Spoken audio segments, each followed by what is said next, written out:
వచ్చే ఏప్రిల్లో జరగనున్నటువంటి పార్లమెంట్ ఎన్నికలకు సంబంధించి పార్టీని అన్ని రకాలుగా సిద్ధం చేస్తా ఉన్నాం. చాలా సంతోషం.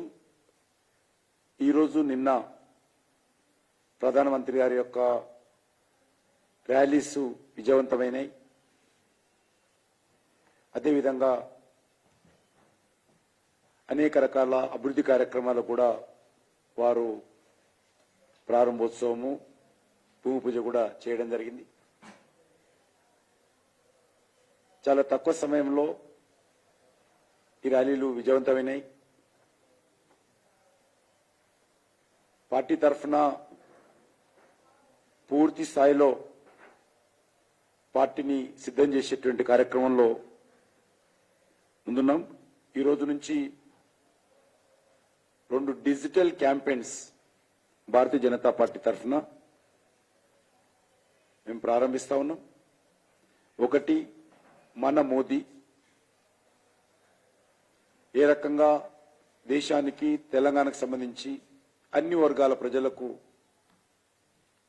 న్యాయం చేస్తూ అన్ని ప్రాంతాల సమగ్ర అభివృద్ధికి కృషి చేస్తున్నటువంటి మోడీ గారు, మరి వారి దూరదృష్టితో ముఖ్యంగా తెలంగాణ రాష్ట్రంలో మౌలిక వస్తువులు స్వాతంత్రం వచ్చిన తర్వాత 2014 వరకు మౌలిక వస్తువులు ఏ రకంగా ఉండేవి, ఈరోజు 2014 తర్వాత తెలంగాణ రాష్ట్రంలో సహా మౌలిక వస్తువులు ఏ రకంగా మరి వేగవంతంగా ముందుకెళ్తా ఉన్నాయి, ఏ రకంగా కేంద్ర ప్రభుత్వము దూరదృష్టితో ఈ మౌలిక వస్తువులు కల్పిస్తూ ఉంది. అందులో నేషనల్ హైవేస్ కానీ రైల్వేస్ కానీ అనేక రకాల ఇతర కార్యక్రమాలు కూడా చాలా వేగవంతంగా ముందుకు తీసుకెళ్తా ఉన్నారు. ఈ రకంగా మన రాష్ట్రంలో అద్భుతమైనటువంటి కార్యక్రమాలు కొనసాగుతూ ఉన్నాయి. ప్రధానమంత్రి గారు స్వయంగా గత 4-5 సంవత్సరాలుగా వారే స్వయంగా రావడము, అన్నిటికీ వారే ముందుండి భూమి పూజ కానీ ప్రారంభోత్సవాలు చేస్తున్న విషయం మనం చూస్తా ఉన్నాం. ఇది గతంలో ఎప్పుడూ లేదు మన రాష్ట్రంలో కూడా. 2014 తర్వాత మౌలిక వస్తువుల కల్పనలో నరేంద్ర మోడీ గారి ప్రభుత్వము తెలంగాణ రాష్ట్రంలో కీలక పాత్ర పోషించింది. అది గ్రామ పంచాయతీల నుంచి మొదలు పెడితే, గ్రామంలో ఒక పేదవాడి ఇంటికి టాయిలెట్ నుంచి మొదలు పెడితే,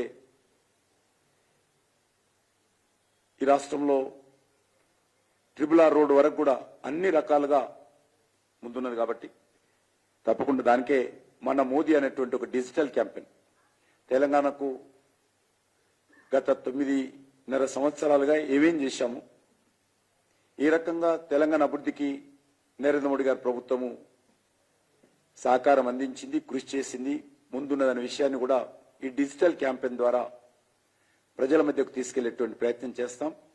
దానికి మన మోదీ అనేటువంటి పేరుతో డిజిటల్ క్యాంపెయిన్ మొదలు పెడతాం. ఫార్మల్గా ఈరోజు ప్రారంభించుకున్నా, రేపటి నుంచి దాన్ని పూర్తి స్థాయిలో ప్రజల మధ్య తీసుకెళ్లేటువంటి ప్రయత్నం చేస్తాం. రెండవ డిజిటల్ క్యాంపెయిన్ ప్రశ్నిస్తున్న తెలంగాణ. కాంగ్రెస్ పార్టీ చాలా పెద్ద ఎత్తున రాహుల్ గాంధీ, సోనియా గాంధీ, మల్లికార్జున ఖర్గే సమక్షంలో 6 గ్యారెంటీలు ఇచ్చారు. ఇంతవరకు గ్యారెంటీల విషయంలో ఏ రకంగా అమలు చేస్తారు, ఎప్పటి నుంచి అమలు చేస్తారు, ఏది కూడా ఇంతవరకు తెలంగాణ ప్రజలకు మరి ఒక క్లారిటీ ఇవ్వలేకపోయారు. వాళ్ళలో కూడా క్లారిటీ లేదు. రైతులకు సంబంధించి 2 లక్షల రుణమాఫీ కావచ్చు, పెన్షన్స్ 4,000 పెంచే కార్యక్రమం కావచ్చు, రైతులకు 3 లక్షల సున్నా వడ్డీ రుణాలు కావచ్చు, 2 లక్షల వరకు ఉన్నటువంటి రైతు రుణాల మాఫీ కావచ్చు, నిరుద్యోగులకు 4,000 నిరుద్యోగ భృతి కానీ, ప్రతి మహిళకు 2,500 ఆర్థిక సాయం అందించే కార్యక్రమం కానీ, రైతులకు ఇచ్చేటువంటి ధాన్యం తీసుకునే ధాన్యం పైన 500 బోనస్ కానీ అనేక రకాలుగా 6 గ్యారెంటీల అమలుకు ఇంతవరకు పేపర్ మాత్రమే పరిమితమైంది. ఈ గ్యారెంటీల ద్వారా లాభం ఎంత వచ్చిందో కానీ అడ్వర్టైజ్మెంట్ ద్వారా మాత్రం ఖర్చు అవుతా ఉన్నది. ఈరోజు కాంగ్రెస్ పార్టీ ప్రభుత్వం వచ్చిన తర్వాత ఆ పథకాలు అయితే 6 గ్యారెంటీల విషయంలో ఎంతమందికి లబ్ధి చేరిందో తెలియదు కానీ పెద్ద ఎత్తున మరి పబ్లిసిటీలో మాత్రము చాలా పెద్ద ఎత్తున ఖర్చు పెడతా ఉన్నారు. కాబట్టి ఈ ఇచ్చినటువంటి గ్యారెంటీలు అమలు విషయంలో తెలంగాణ ప్రజలు ప్రశ్నించేటువంటి కార్యక్రమానికి శ్రీకారం చుడతాం. దీన్ని ప్రజల నుంచి కూడా మద్దతు కూడగట్టి ఎవరైతే లబ్ధిదారులు ఉన్నారో వాళ్లతోటే కాంగ్రెస్ పార్టీకి కాంగ్రెస్ ప్రభుత్వానికి ప్రశ్నించేటువంటి కార్యక్రమం చేపడతాం. దాన్ని ప్రశ్నించే తెలంగాణగా మా యొక్క డిజిటల్ క్యాంపెయిన్ కొనసాగుతుంది.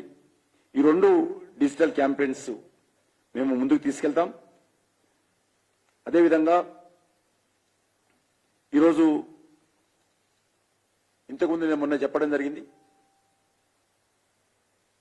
ఈ రోజు నుంచి వీడియో వ్యాన్స్ కేంద్ర ప్రభుత్వము గత 9.5 సంవత్సరాలుగా దేశంలో ఏం చేసింది, కేంద్ర ప్రభుత్వం గత 9.5 సంవత్సరాలుగా తెలంగాణకు ఏం చేశాం అనే దాని మీద మేము వీడియో వ్యాన్స్ ద్వారా తెలంగాణలో ప్రతి పార్లమెంటులో కూడా వీడియో వ్యాన్స్ ద్వారా ప్రజలను చైతన్యం చేసేటువంటి కార్యక్రమం, ప్రజల మద్దతు కూడగట్టేటువంటి కార్యక్రమం కూడా చేస్తాం.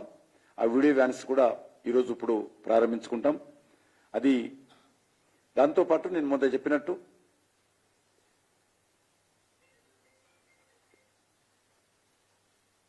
వికసిత్ భారత్ కోసం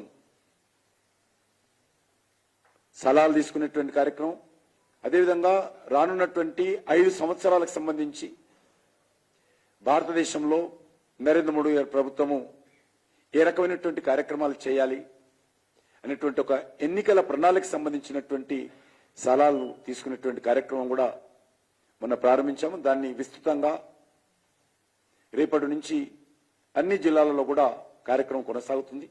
అన్ని జిల్లాల్లో కూడా ఈ రకమైనటువంటి బాక్సులు ఏర్పాటు చేసి ప్రజల నుంచి పెద్ద ఎత్తున సలహాలు తీసుకుని వాటన్నిటిని క్రోడీకరించి ఢిల్లీ కేంద్ర ఎన్నికల ప్రణాళిక కమిటీకి పంపించాలని చెప్పి కేంద్ర పార్టీ ఆదేశించింది. కేంద్ర పార్టీ ఆదేశం మేరకు ఆ యొక్క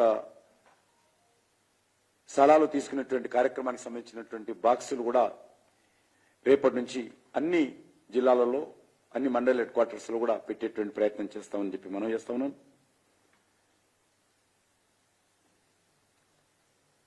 ఈరోజు మనకు తెలుసు మనమోడి కార్యక్రమం ఏదైతున్నదో దీన్ని వెబ్సైట్ ద్వారా కూడా ముందుకు తీసుకెళ్తాం. ఫేస్బుక్, యూట్యూబ్, ఇన్స్టాగ్రామ్, ట్విట్టర్ దీని ద్వారా కూడా మా యొక్క ప్రచార కార్యక్రమం కొనసాగిస్తాం. భారతీయ జనతా పార్టీకి సంబంధం లేకుండా ఉన్నటువంటి సమాజంలో ఉన్నటువంటి ప్రజల మద్దతు కూడా కూడగట్టేటువంటి ప్రయత్నం చేస్తామని చెప్పి ఈ సందర్భంగా మనం చేస్తూ మరి ఈరోజు కేంద్ర ప్రభుత్వం టెక్స్టైల్ మినిస్ట్రీ ద్వారా సారీ వాకథాన్ అనేటువంటి కార్యక్రమం ఉంది. సాయంకాలము 5 గంటలకు నెక్లెస్ రోడ్ పీపుల్ ప్లాజా నుంచి మహిళలు సారీ వాకథాన్లో పాల్గొంటారు. ఆ కార్యక్రమం గంటన్నర పాటు కొనసాగుతుంది. ఆ తర్వాత అక్కడనే జాతీయ సాంస్కృతిక మహోత్సవాలు ఏవైతున్నాయో అవి ముగింపు కార్యక్రమం కూడా అక్కడే కొనసాగుతుంది. దానికి మీరు అందరు రావాల్సిందిగా ఆహ్వానిస్తాం. ఇంకేమైనా ఉందా?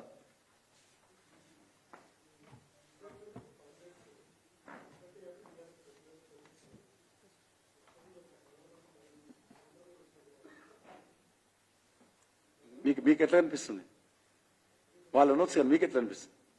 వాళ్ళందరినీ జవాబు చెప్పాల్సిన అవసరం లేదు, కానీ మీదైనా అడుగు చెప్తాం. వాళ్ళు అడిగేదానికి జవాబు చెప్పాల్సిన అవసరం లేదు.